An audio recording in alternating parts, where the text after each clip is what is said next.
Okay, Thomas, you're up next. Okay. Start from the beginning. I don't have that many notes for you. Take that what you will. We'll see if the demo actually loads. Here we go. Okay. Nope, that is not it, actually. Okay, start. I was just ending Harry's video with telling him I couldn't actually go backwards and rewatch something because it has to load every single tick beforehand. That's how it's like it rewinds demos. But it actually works in my favor when going back to the beginning of the demo because it has to load 0 ticks to go back to the beginning. So that was nice to be able to go back quickly to the beginning. But anyways, I don't have any comments really until round 8. You play pretty standard until then. So let's go ahead and skip there.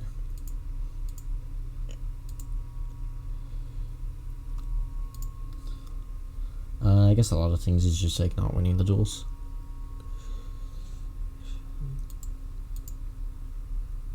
Oh shit, I'm on the wrong player. My bad.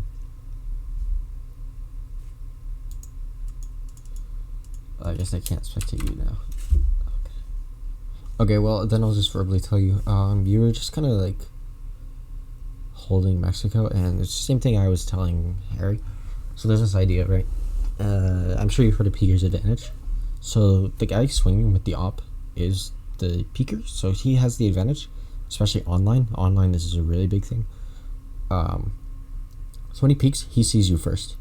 You're holding the angle, so you're not only does he see you first, he processes you first because he's actively doing something. You're holding the angle, which is a passive task, and so his brain is actively taking in the information. You're passively taking it in. He's going to react first, almost every time. Whether his reaction is like a valid reaction or not, that's different. But he can process that you're there before you can process that he's there most of the time, unless you have a wicked reaction time and he's got a bad reaction time. So I was telling Harry that when he's holding quad as a CT, he should be staying behind cover for like a second and a half, swinging out for half a second, holding it, then swinging back in, and that really ups the chance of peaking at the correct time. And I think this has a lot of crossover here. Yeah, you were playing Mexico, and so you should be crouched, ducking behind the cover most of the time, and then peeking up every now and then, because like Mexico is probably not the place that he's going to be holding with an op. Even if he does get there and then you peek up into him, it's actually better because it's just head popping up. It's not something that's going to be pre-aiming. If he's checking all the corners one at a time, he's going to be probably pre-aiming T stairs. You swing up, that's an easy kill. So make sure that you're not, when you're holding an angle, you're not statically holding it. It's kind of like a more advanced movement thing. So, and like it's hard to remember. I know I just hold angles statically a lot too. I think we all do on this team. Next round is round 9. I'll make sure to actually spectate you. Or not, I guess. The hell.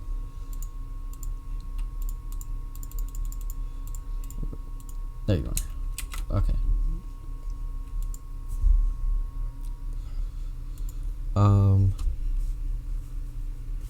So a lot of the things I want to talk about. So again, you're holding the angle statically, but you are holding the smoke, so it's probably fine. So a lot of things is like communication. So you're throwing the smoke now. This is the half wall smoke.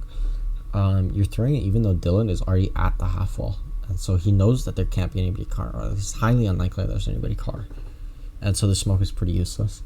And it actually just smokes off Dylan, delays our banana take. So you need to be making sure that you're communicating when you're throwing smokes, especially smokes that could potentially smoke off your team. Because this is more of a passive smoke. It's not like a sight-taking smoke, like a smoking CT or something. This is actually denying us information it has a purpose, obviously, so that we don't get off from card when we peek banana. But if Dylan already has top or mid banana control, there's no reason to peek further. That's all for that round.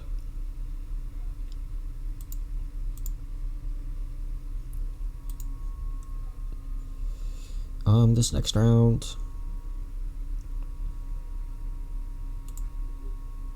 so you see him cross with an op and you sit at that angle. So again, with this static holding versus actively holding an angle, you were statically holding it, he had an op, and he knew you were there because you tagged him on the cross. Not too great of an idea to hold that against the opper, unless you're super confident with just one tapping them. So that's it for that round. Next round. So this round, I'd like to compliment you on your mid hold. I think it's just passive enough and just aggressive enough. You're holding to make sure that they can't actually start shooting at Dylan. But you're not peeking into the op because you know that they're playing an op most rounds mid, and so I really like the fact that you're not playing too aggressively there. Then you get a good trade at banana eventually. Okay, right now. So yep. So that's free sight right there. The only problem is bomb is T-spawn. So that's just unfortunate because you have B site right there, and you sit at B site. I like the angles that you and Dylan are taking because you know they can't be coming from banana. You're holding CT, he's holding cathedral. It's sort of like a crossfire in a way, although it's not completely a crossfire. It's a really good thing to hold. So that's good. That's about it from that round. Next round is round 13. This is going by a lot quicker than the other ones. I don't really have much to say other than these few notes that I have. I got a little more to say on the CT side, don't worry.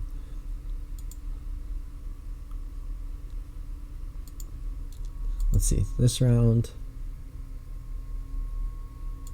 Okay, so you do have the op on T side, Inferno. So T side and Inferno op it's really my least favorite time to play an op because the angles are really just bad for an op. So you'll see a lot of pro teams, you'll see the opt for a rifle most of the time. And I feel like that's why you're playing like you are. You're not exactly playing for these aggressive peaks. Like you're going for some peaks, but not many. And so you should be really looking for these picks. But I know it's uncomfortable on this map. So if it's a day where you're not feeling it too well, like I assume this was, you said you had like your new mouse. I would say that you should just opt for a rifle because honestly the op is probably going to be harder to get a pick with than the AK, especially when we're tripling up on banana. So there's that. And you just have like some wicked awareness. This is the second time in a demo I have written good awareness for you. That was a good leg shot as well on the guy. So you actually end up winning us the round by watching behind for Matthew. I think we win. I think you guys go A and win. Yeah, because you get the shot through the smoke, which is also good awareness, I guess. Or luck, one of the two. But anyways, good awareness looking behind. You had perfect timing. So I really want to compliment you on that. It seems like throughout all these demos that I'm watching, you really have a good understanding of when you should turn around. You don't really get shot from the back very often, unless like your teammate's holding it and you die because your teammate's fucking doing nothing. So yeah, moving on to the CT side now. round 18, first gun round.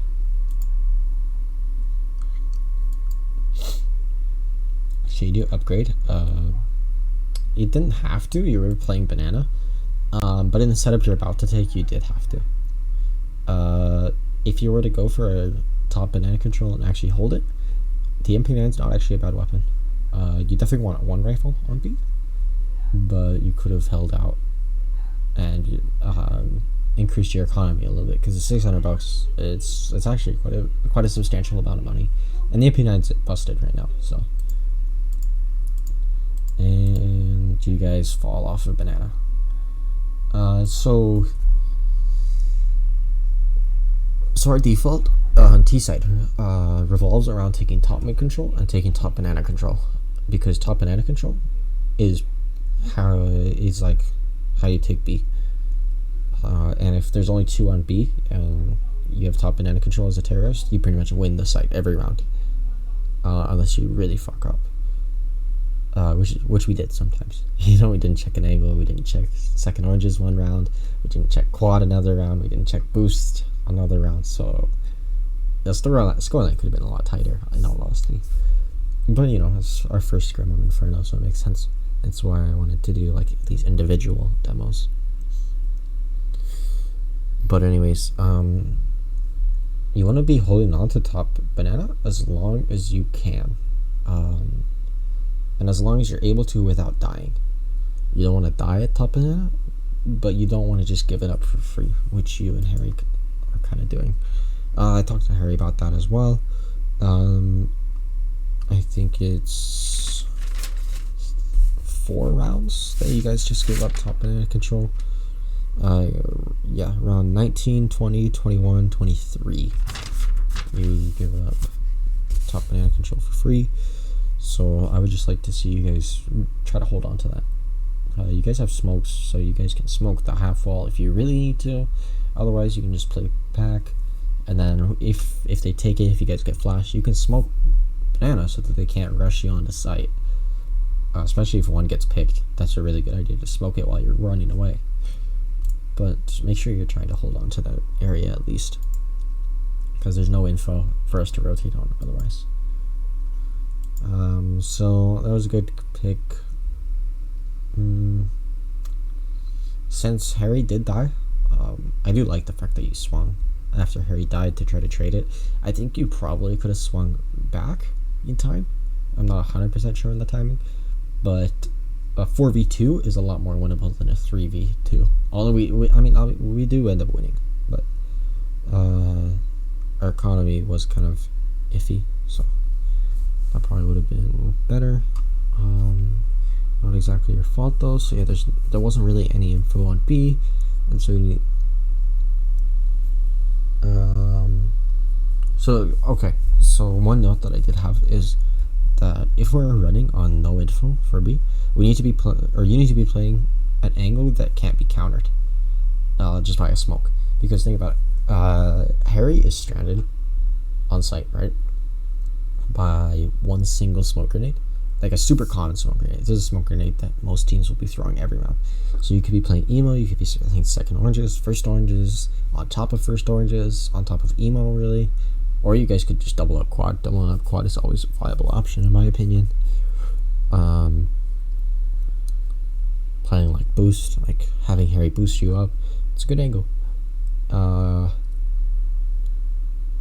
But you need to be playing an angle that isn't just like you get smoked off, Harry's alone soloing side, Harry dies, they have sight for free. If we're playing this super passive setup where we don't have any information,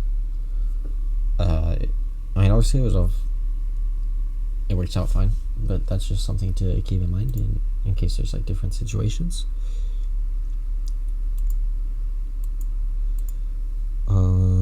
Next round actually is the round that we're going to be looking at, round 19.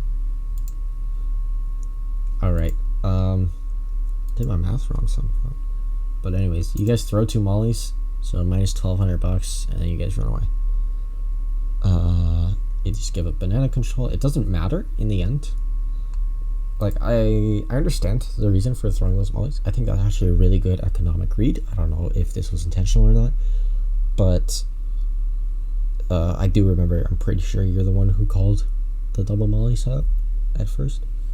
So I don't know if that was a read on the fact that they were going to be broke, which obviously, I mean, it's logical, so it makes sense. It wasn't like some crazy read, but it was a good read.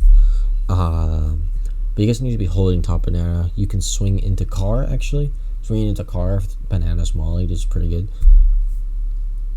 But yeah, there's $1,200 wasted pretty much. And next round.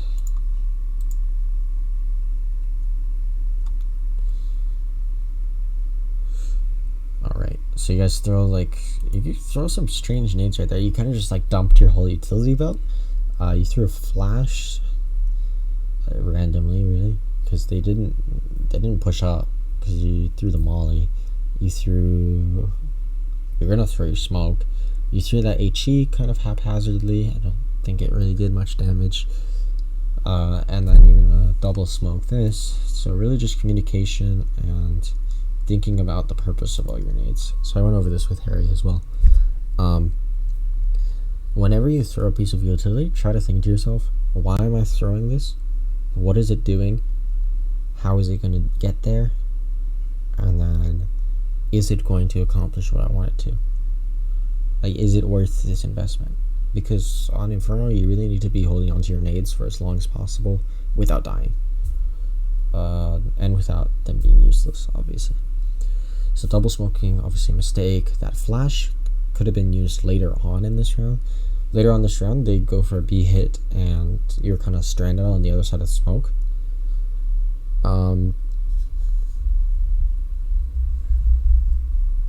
And so if you would have flashed through the smoke for Harry, that flash that you just threw kind of randomly onto B site, Harry probably could have got at least 2 kills because they were all focused on quad, so you kept a lot of flash for him. So try to hold on to flashes, especially if you think you're going to be smoked off and you're going to be leaving your teammate solo site, more or less. And hold on to smokes. Communicate about if you're going to throw smoke or if you're going to throw any nades, really. Say, okay, I'm going to smoke banana, and then Harry says, okay, and then you smoke banana. Then 13 seconds later, Harry smokes banana. Ideally, you don't smoke back to back because the time is still 1:18, so you want to hold on to those until it's closer to like maybe 30 seconds. You throw it again, and then that really puts a lot of pressure on them to either run through the smoke or wait and then not clear sight as well. It happened a few times to us on the T side. They smoked pretty late, and we had a lot of pressure to plant the bomb. We put a lot more pressure than we actually had on us to plant because a lot of times we were planting when we didn't need to. But nonetheless, the idea still holds. So again, not much info, and your spot gets smoked off. That flash would have probably, or it could have saved the round. Not probably, but maybe 20-30% chance. If you would have flashed when they came out. Unlucky that you just died. Because obviously you do have the suppressor, so they're not going to see tracers, so that's unfortunate. Next round, coming to the close of this reveal.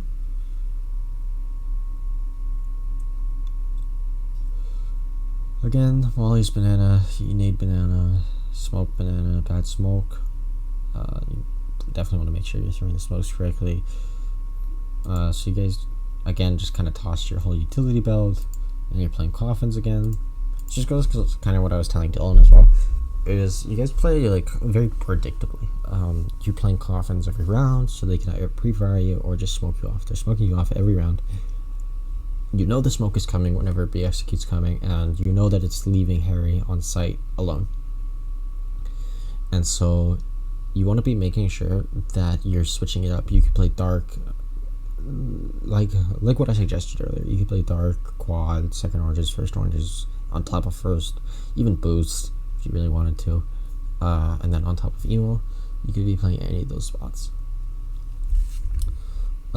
Just, I guess, unfortunate in retrospect. Next round, round 22, you do the same thing. So make sure you're not playing the same spot every round, especially a spot that gets commonly smoked or mollied. Smoke's probably worse than mollies because a molly you can just throw smoke on top of, or you can move to a different spot. By the time the smoke comes down, you can't actually move without dying. But yeah, all in all, you really did pick up the pace on the CT side. So I do appreciate that. You were instrumental in a lot of these B holds, B retakes even. So good job on the CT side. On the T side, just probably try to be a little bit more aggressive if you're feeling confident. If you're not, take or actively hold angles, not passively or statically, more like. And that's about it.